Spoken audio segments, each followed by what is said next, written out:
C'est le moment ou jamais de déjouer l'intox des médias.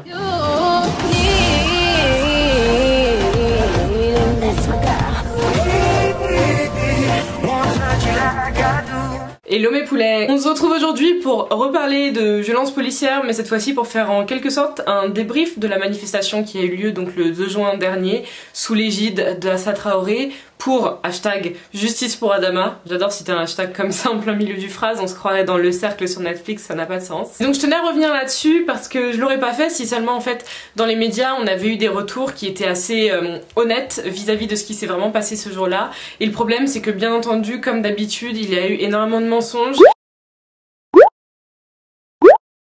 Et j'ai donc tenu à vraiment revenir là-dessus. Premièrement en vous donnant ma version, donc en vous racontant ce qui s'est passé et ce que j'ai vu de mes propres yeux, et après en m'appuyant sur le témoignage de nombreux de mes abonnés qui sont venus répondre justement à ma demande Twitter. Encore merci à toutes et à tous. Je vais garder l'anonymat de chacun parce que je ne veux absolument rien risquer pour personne, sait-on jamais. Il y a pas mal de trucs en jeu sur ce sujet-là. Donc merci vraiment parce que vous avez aidé à étayer justement mon propos pour cette vidéo et je peux m'appuyer énormément sur vous et ça fait totalement plaisir. Déjà pour vous donner une grande idée mes poulets, c'est très simple. L'atmosphère était très pacifiste, dans le sens où quand avec mon chéri on est descendu 2 arrêts de tramway avant, parce qu'on nous avait prévenu qu'il y avait des contrôles, qu'on allait possiblement être bloqué, on voyait des personnes qui s'y rendaient, mais vous savez l'atmosphère était pas bon enfant en mode on s'amuse, on va à un concert, non. Mais les gens étaient vraiment, tu sentais en fait qu'il y avait une certaine émulation, qu'il y avait quelque chose qui émanait qui était très positif. On a rejoint plusieurs de mes amis et anciens collègues sur le parvis, on s'est tous regroupés là-bas pour écouter les différents discours, que ce soit d'Assa, ses frères et sœurs, ou des membres d'associations ou des membres de familles de personnes qui ont aussi été violentées ou tuées par la police. C'était très fort. Parce qu'en même temps, vous avez vu ça un peu partout dans les médias, sur les réseaux sociaux, on était tellement nombreux. Le 20 000 personnes qu'ils ont donné n'a rien à voir avec le nombre qu'on était. On était vraiment ultra nombreux, je ne m'attendais pas à ça, je ne pense même pas qu'Assa Traoré s'attendait à ça et ça montre encore une fois la puissance des réseaux sociaux. Parce qu'on n'en a pas parlé dans les médias, ils ont essayé de l'étouffer au maximum. Ils ont tenté 3-4 heures avant le début de la manifestation de l'interdire comme par hasard sous couvert du coronavirus, alors que par contre le maintien de la fête de la musique ou la réouverture des restaurants, ça y a aucun problème. Comme je disais sur Twitter, racism showed up. Mais donc ce qui se passe c'est que franchement, tu sentais en fait qu'on était vraiment là pour une seule et même chose. Au niveau des pancartes, tu voyais que les messages des gens étaient forts. Sur les visages, tu sentais justement qu'il y avait ce truc-là. Et quand je vous dis, c'est bizarre, mais ça faisait hyper plaisir en fait de voir ça, dans le sens où on n'était pas seul et on se sentait plus du tout seul. Et ça, c'est, je pense, le plus important. C'est le fait de ne plus se sentir seul, de savoir que qu'on soit noir, qu'on soit blanc, qu'on soit quelle couleur de peau, quelle que soit l'origine, il y avait toutes les communautés qui étaient là. Ça veut dire que je pouvais tourner la tête, je voyais une jeune femme qui était voilée, qui est maghrébine, je tournais la tête de l'autre côté, il y avait un de mes potes qui est noir, je regardais devant moi, t'avais 2 jeunes femmes blanches qui étaient là, je m'en rappelle, elles étaient super cool parce que elles avaient des messages forts et puis tu sentais qu'elles étaient là vraiment pour soutenir la communauté. C'était un truc de malade, c'était vraiment un truc de malade parce que on était nombreux, de tous horizons, mais on était là pour une seule et même chose. Mais donc ce qui fait qu'on a eu tout ce temps de discours.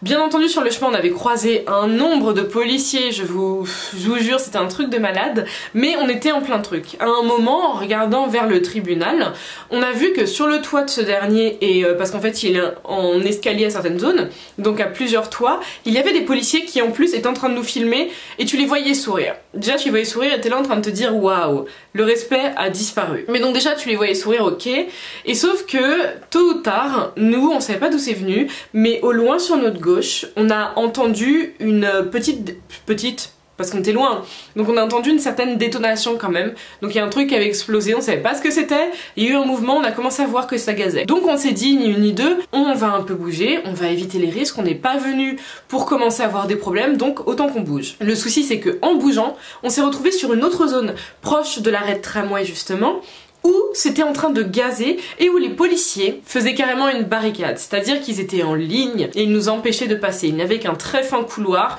et le problème c'est que tu te faisais gazer quand tu passais par là. Donc ni une ni deux, les gens se sont dit venez, on va vers l'arrière, donc la zone du périphérique dans ce cas-là, et on contourne pour arriver sur le boulevard à nouveau. Et bien entendu, vous imaginez bien que ça gazait sur le périphérique. Donc la technique policière était très simple sur ce coup, c'était d'encercler les manifestants pour produire une seule chose, la panique. La panique qui peut mener à des comportements qui sont pas du tout naturels, c'est-à-dire de la violence, ça peut être des cris, ça peut être tout et n'importe quoi, du contact en tout cas. Parce que de cette manière, les policiers allaient pouvoir commencer à taper dans le tas. on le sait que pour beaucoup de manifestations, c'est des choses qui se passent ainsi, et là on l'a très bien vu, on l'a très bien senti parce qu'on était justement pris au piège. On a eu assez de chance parce que justement avec monsieur, on a réussi à se faufiler, ce qui fait qu'on a perdu en fait pas mal de morceaux de notre groupe. On s'est fait gazer une première fois, c'était assez torride bien entendu, et encore merci à toutes celles et ceux qui se baladaient avec des briques de lait parce que c'est peut-être chaud et je vais loin en disant vous avez sauvé des vies, mais en tout cas vous avez été des personnes absolument géniales. Les gens qui vous ont mis au monde, je les remercie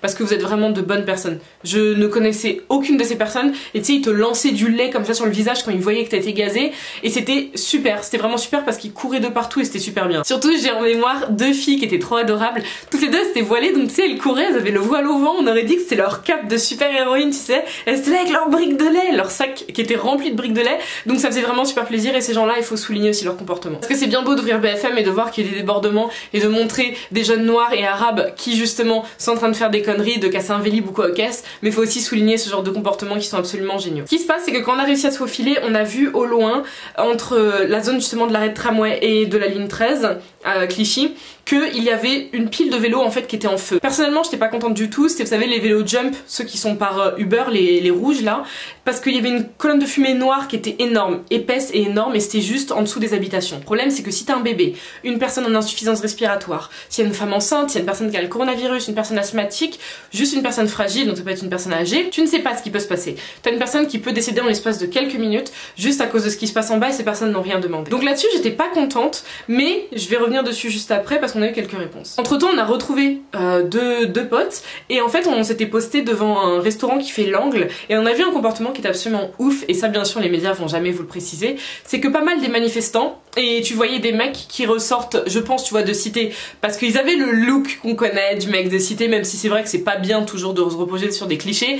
Ils avaient ce bas de jogging noir de chez Nike, ils avaient ce maillot de Chelsea et ils avaient une paire de TN tu vois. Donc quel que soit le look, on savait que c'est le genre de gars que nous on appellerait les mecs de Cité. Et tu les as vu faire quoi? Ils ont aidé justement ces restaurateurs à ranger toutes leurs tables et leurs chaises, vu que c'était depuis ces jours-là qu'on avait le droit de rouvrir les terrasses. Ils les ont aidés à vraiment fermer le restaurant pour qu'ils aient aucun souci. Je l'ai vu de mes propres yeux, donc personne pourra me dire que je mentais, pourra dire qu'ils ont cassé ou quoi aux caisses, ils ont aidé. Donc ça c'est un truc bien entendu que vous verrez pas sur BFM, sur CNews, sur TF1, sur tout ce que vous voulez, vous ne verrez pas ces comportements. Par la suite, on a décidé, parce que ça gazait à tout va, les policiers gazaient vraiment à tout va et n'importe comment, c'est-à-dire que j'ai entendu qu'il y avait un petit qui avait 3-4 ans qui est tombé dans les pommes à cause du gazage intensif justement. J'ai vu une jeune femme qui avait des béquilles qui était obligée de se faire porter par ses potes parce que elle est venue pour une journée, un moment, un recueillement pacifiste justement. On n'est pas venu pour casser, elle n'avait pas prévu de devoir courir vu qu'elle était en béquille. J'ai vu des trucs, t'es là en mode mais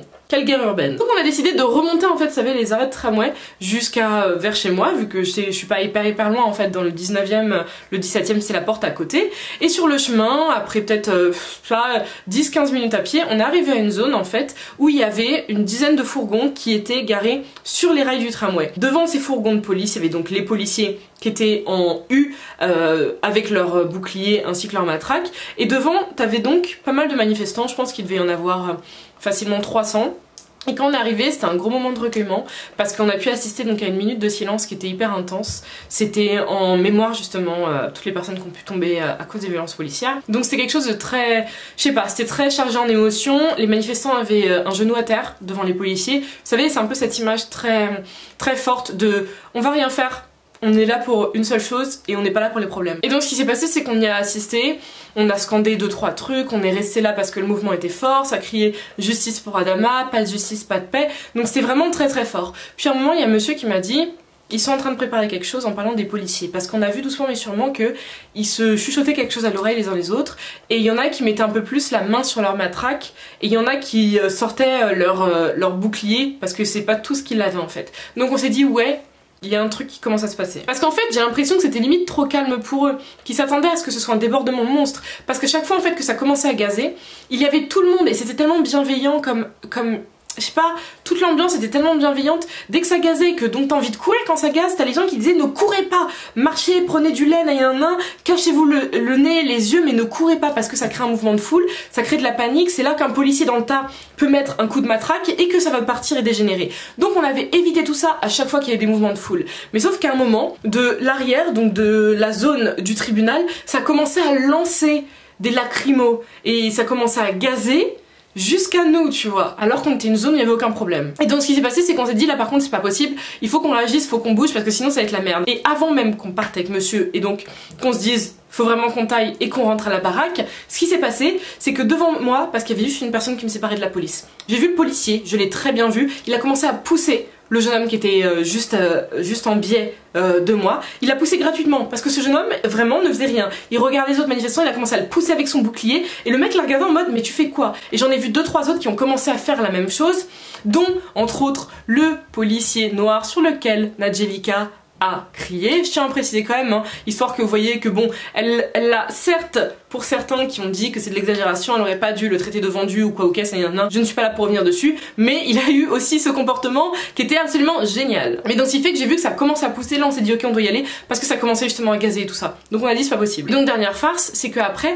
on a marché 15-20 minutes avant d'arriver au niveau d'un kebab où on va de temps en temps pour manger leurs frites, parce que leurs frites elles sont trop bonnes, ça s'appelle le First, et elles sont vraiment trop bonnes. Ça l'arrêt de tramway Angélique Compoint si je dis pas de bêtises. On était dedans, on allait commander, quand les filles qui étaient en terrasse, on les voit, elles rentrent leur chaise en 2-2 parce que t'as un policier qui avait lancé une lacrymo sous la voiture du gérant, juste en face en fait. T'as le trottoir, t'as la voiture, t'as le truc.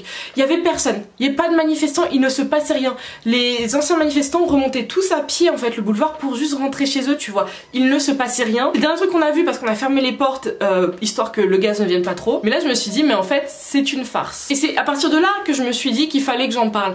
Il fallait que j'en parle parce que quand t'as ouvert les médias et que ça te disait qu'il y a eu des débordements, sauf que ces débordements, ce qui est marrant justement pour revenir dessus, par exemple les vélos brûlés dont je vous parlais sous les habitations, ce sont des jeunes hommes blancs qui étaient cagoulés ou certains casqués avec des casques 360 où on ne voit absolument pas leur visage, qui ont mis le feu à ceci. Il y a eu plusieurs vidéos qui ont été balancées sur les réseaux sociaux les montrant après justement avoir commis leurs méfaits, qui bien entendu vous imaginez ça a été balancé sur tous les jeunes noirs et maghrébins qui étaient dans le coin. Mais donc il y a pas mal de trucs comme ça qui ne seront jamais dits en fait dans les médias parce que ça ne les intéresse absolument pas. T'auras eu 2 secondes et demie qui auront été balancées par rapport à la manifestation, un quart d'heure par rapport à Nadjé qui a crié vendu à un policier comme si c'était le bout du monde, tu vois, comme si c'était la fin des cacahuètes, comme si le monde s'arrêtait de tourner à cause de ça, tu vois, comme si elle était allée voir la maman de ce monsieur et qu'elle avait mis fin à ses jours. Mais ça montre bien donc ce que les médias attendent eux-mêmes aussi de ce genre de trucs là. Mais donc derrière j'ai aussi décidé de me reposer sur vos témoignages pour me rendre compte que je n'étais pas folle, pour me rendre compte que ce que j'ai vu, ce que j'ai entendu, ce qu'on a vécu ce soir-là, c'était pas que nous, que ça s'est passé de manière générale et que cet œil négatif, on n'est pas du tout les seuls à l'avoir. Alors, le premier témoignage. En premier, j'ai donc ce tweet qui répondait à Piatoussi qui disait « J'y étais, dans la rue, Assa Traoré est montée sur le toit d'un arrêt de bus. Elle appelait à continuer la marche en partant du parvis du tribunal. Les policiers ont attendu qu'on y retourne tous et nous ont gazés et lancé des projectiles dessus. Ils ont commencé, honte à eux. » Pour celles et ceux qui ne sont pas au courant, c'est donc comme ça, je vous ai parlé des premières déflagrations, que tout a commencé, que les problèmes ont vraiment débuté. Du haut du toit, là où les policiers nous filmaient et riaient, il y a eu plusieurs vidéos qui ont montré que justement, ils lançaient des lacrymos depuis cet endroit-là, que leurs projectiles démarraient des toits vers les manifestants. Imaginez juste le comportement. On précise aussi, à partir de 17 h, un drone surveillait le rassemblement au-dessus du tribunal. Jusqu'à 20 h 30, le drone était présent. De 20 h 30 à 21 h, je n'ai plus vu le drone. Pour ma part, j'étais au niveau de l'entrée du tribunal. Ensuite, je crois que le tribunal a 3 étages, en tout cas c'est ce que j'ai vu. C'est que sur les 2 étages avec balcon visible de mon côté, il y avait 3 flics sur un étage et 2 autres sur l'étage le plus haut. Des flics lançaient les bombes lacrymo de ces étages-là. Les bombes lacrymo étaient toutes lancées pour la plupart du haut du tribunal. J'ai vu 2 flics lâcher 2 bombes du second balcon vers les manifestants qui se trouvaient près du pont. Imaginez juste la dangerosité du truc alors qu'on ne faisait rien. On ne faisait absolument rien. Les gazages, je sais que d'habitude c'est un truc qu'ils doivent trouver peut-être drôle dans leur formation pour disperser les manifestants. Sauf que pour le coup on est encore en plein discours, on est en plein talk, il y avait des personnes qui avaient le micro, il ne se passait rien. Là c'était en plus des bombes lacrymo qui étaient jetées du toit. Le comportement 0 sur 20. Parmi les témoignages que j'ai récoltés, j'ai eu: mes amis et moi sommes restés assez longtemps à la manifestation, assez pour nous être bien fait gazer par les policiers. C'était vraiment un cauchemar pour trouver une sortie. Finalement, nous sommes sortis par le hall d'un immeuble. En sortant de cet immeuble, on tombe sur une policière noire. Un homme lui parlait déjà très poliment. Il lui demandait son avis par rapport à la situation et du racisme dans la police. Elle lui a répondu: t'as vu comment t'es? Qu'est-ce que tu parles alors que t'es habillé en Reebok de façon très méprisable. C'est pour ça entre autres que j'ai énormément rigolé quand tous les hypocrites ont balancé Nadji sous les roues du bus parce qu'elle a crié vendu à ce policier, alors que justement ça on me l'a rapporté dans plusieurs témoignages, les 2 policiers noirs qui étaient présents avaient un comportement qui était assez rigolo. J'ai donc comme autre témoignage, je suis restée 2h30 et j'étais placée en plein dans la foule vers le tribunal, donc j'ai pu voir pas mal de choses. Jusque 21h aucun problème, le rassemblement était pacifique. Puis, de là où je suis, je commence à voir au loin du gaz qui est lancé dans la foule. Je n'ai vu aucune violence de la part des manifestants avant ça. Plusieurs minutes plus tard, étant donné que j'étais au pied du tribunal, je vois des flics sur les terrasses. Ils préparent du gaz pour nous le lancer d'en haut. On reçoit du gaz 4-5 fois, donc pas mal de mouvements de foule, beaucoup de gens qui partent. Je décide de rester et d'avancer vers le pont, et c'est à ce moment-là où je vois les 2 feux. Les pompiers arrivent et je suis partie ensuite. Je peux te certifier que d'où j'étais, aucune violence de notre part. On nous a gazés pour rien. Je veux juste que vous ouvriez les yeux vraiment sur ce qui se passe et sur le fait que derrière, les médias puissent vraiment remixer et remasteriser ça comme ils l'entendent. Vraiment. Alors comme le témoignage j'ai reçu, j'y allais avec un groupe d'amis. À un moment, on a décidé de s'éloigner un peu de la foule et de se mettre sur les côtés. Devant nous, il y avait un groupe de policiers dont l'un a balancé à son collègue. Ils sont intelligents eux, en nous regardant nous et d'autres personnes en dehors de la foule, ce qui prouve qu'ils avaient déjà prévu de s'en prendre à la foule. Au final, nous ne sommes pas retournés dans la foule et on a visiblement bien fait. Et ça c'est un comportement qu'on a pu voir, et ça je vous le dis, déjà sur le chemin quand on arrivait, les policiers, ils étaient pas en mode policiers qui vont juste checker si tout se passe bien. Tu sentais que les gars étaient prêts à un combat. Il y en a qui vont dire, surtout la fachosphère ici dans les combats, que la manifestation n'était pas autorisée. Ok d'accord, encore une fois, parce qu'à chaque fois on refuse à Assa Traoré tout. Par contre, quand fallait être Charlie, ça y avait aucun problème, tout le monde pouvait s'exprimer, tu vois. J'ai vu comme tweet également. Il y avait un homme blanc derrière nous pendant la manifestation qui essayait de nous pousser à insulter la police. Pour rire, on dit que c'est un policier en civil. Entre amis, on dit ça.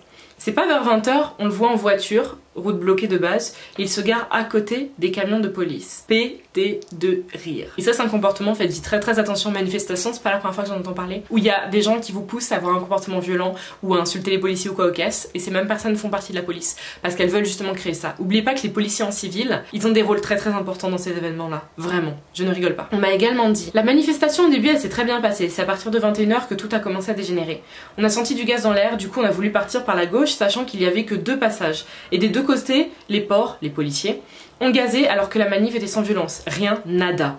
Moi qui étais avec ma petite soeur de 14 ans, c'était stressant. Il ne fallait surtout pas la perdre de vue et éviter de se faire gazer encore plus. Le mouvement de foule, ça va très vite. On m'a également dit. J'ai trouvé inadmissible et complètement déplacé que les policiers nous encerclent et nous bloquent littéralement pour nous gazer. Tout le monde était calme, nous manifestions pour une cause qui nous tient tous à cœur, de manière pacifique, et ce sont les policiers qui nous ont provoqués. Ils ont encore une fois cherché à nous faire paraître pour les bonnes personnes violentes. Je suis désolée, mais bloquer les issues d'une bouche de métro pour gazer les personnes qui s'y sont réfugiées sans leur laisser d'air relève du sadisme. Néanmoins, cela me donne encore plus envie d'aller manifester, car ils ont encore une fois prouvé que c'était eux le problème. Tout ça sans parler des médias, qui déforment tout et qui font passer les manifestants pour les barbares. Sur une autre note, la prise de parole d'Assa Traoré fut extrêmement touchante et cela faisait extrêmement de bien de ressentir ce soutien collectif et tous être là pour cette cause et pour la mémoire de Dama. J'espère que mon avis te sera utile et je t'envoie les photos que j'ai prises. À travers ces différents témoignages, j'ai pas envie précisément d'enfoncer la police en fait, parce que à mon sens toute cette institution est entachée et en train d'être gangrénée, et ce depuis longtemps. C'est pour ça que à la rigueur, je préfère qu'on dise fuck le 17 plutôt que mort au port, parce que mort au port c'est vraiment par rapport à des êtres humains, et comme j'en parlais avec Asara hier, il y a certains policiers qui s'engagent justement parce qu'ils ont vu des comportements dégueulasses et qui se disent moi je veux faire la différence, moi je veux pas être comme les autres. Il y en a d'autres qui, c'est un truc de famille des fois tu sais, où il y a une personne qui est policière, une autre, c'est comme ça, et donc c'est dans la famille qui sont complètement racistes. Le mort au port, je le trouve qui va plus loin, chacun dit ce qu'il veut. Moi je respecte l'avis de tout le monde, je m'en fiche. Chacun son avis, là je vous donne juste le mien. C'est pour ça que je préfère dire fuck le 17, parce que pour moi fuck le 17 c'est vraiment l'institution. C'est l'institution de la police et c'est elle qui a besoin d'être changée. Parce qu'il y a des bons policiers, on l'a vu sur les manifs aux États-Unis. On en a vu, j'en ai vu une, je me rappelle une vidéo à Atlanta où la jeune femme, elle a enlevé son badge, elle a enlevé son arme, elle a enlevé sa chemise, elle a tout rangé dans sa voiture qu'elle avait garée sur le côté parce qu'elle avait les larmes aux yeux en entendant certains discours, certaines prises de parole et elle allait les manifester avec les gens, tu vois. Il y avait un mec sur le côté qui filmait tout ça parce qu'il était choqué. Et ça a fait du bien parce que tu sais qu'il y en a qui sont comme ça, tu le sais. Mais donc moi je suis pas là pour uniquement partager du négatif mais pour vous partager la vérité. La vérité que que vous aurez pas vu sur BFM, qui s'amuse uniquement à broyer du caca, qui va inviter Assa Traoré pour l'interrompre toutes les 2 secondes, mais par contre quand c'est Éric Zemmour, on va le laisser parler pendant 3/4 d'heure, alors que le mec mérite uniquement de se retrouver derrière les barreaux et de payer des amendes comme récemment parce qu'il y a encore une incitation à la haine. Mais juste, je veux que vous voyez la vérité mes poulets, parce que cette vérité on l'a vécue mardi dernier, on l'a vécue la semaine dernière, et c'est pas la seule fois où ça se passe. Donc je voulais juste que vous compreniez que soutenir une cause, faut le faire. Faut pas écouter ce que les médias font, faut aller sur le terrain, faut vivre les choses pour de vrai pour savoir ce qu'il en est. Parce que moi j'ai vu de mes yeux ce que j'avais à voir, j'ai entendu ce que j'avais à entendre, et ce que disent les médias, je sais que c'est du bullshit. Et donc comme qui dirait, ainsi soit-il, ce qui s'est passé c'est passé, au moins on sait se prémunir pour les prochaines fois, on sait qu'on va tous se balader avec nos bouteilles de lait, qu'on va encore plus se masquer le visage, et qu'on va continuer si possible à ne pas diffuser les vidéos avec les visages des gens, parce que vous en avez mis plus d'un dans la merde. Mais donc si la vidéo vous a plu mes poulets, n'hésitez surtout pas à liker, à réagir comme vous voulez, ainsi qu'à vous abonner. Et si vous avez vous aussi des témoignages de la manif à faire, ça se retrouve juste en bas. Les fachos, si j'ai le temps, je viendrai trier vos commentaires pour vous bloquer comme d'habitude, parce que j'ai absolument pas besoin de vous, de vos trucs de nationalistes, extrémistes, patriotistes du 25e siècle en arrière, tu vois. On a vraiment pas besoin de ça. Continuez à voter Le Pen, nous c'est pas votre problème, vos manières de penser. Mais en attendant, je vous fais de gros bisous, et n'oubliez pas, le Black Lives Matter, c'est pas aujourd'hui qu'il faut se battre. C'est un truc qui a commencé il y a longtemps. Ça s'est intensifié ces derniers jours par rapport à ce qui s'est passé et ce qui est arrivé à George Floyd comme meurtre. Mais il faut absolument pas relâcher l'effort parce que les choses changeront uniquement si on continue. Moi je vous fais de gros bisous et prenez vraiment soin de vous. Peace guys.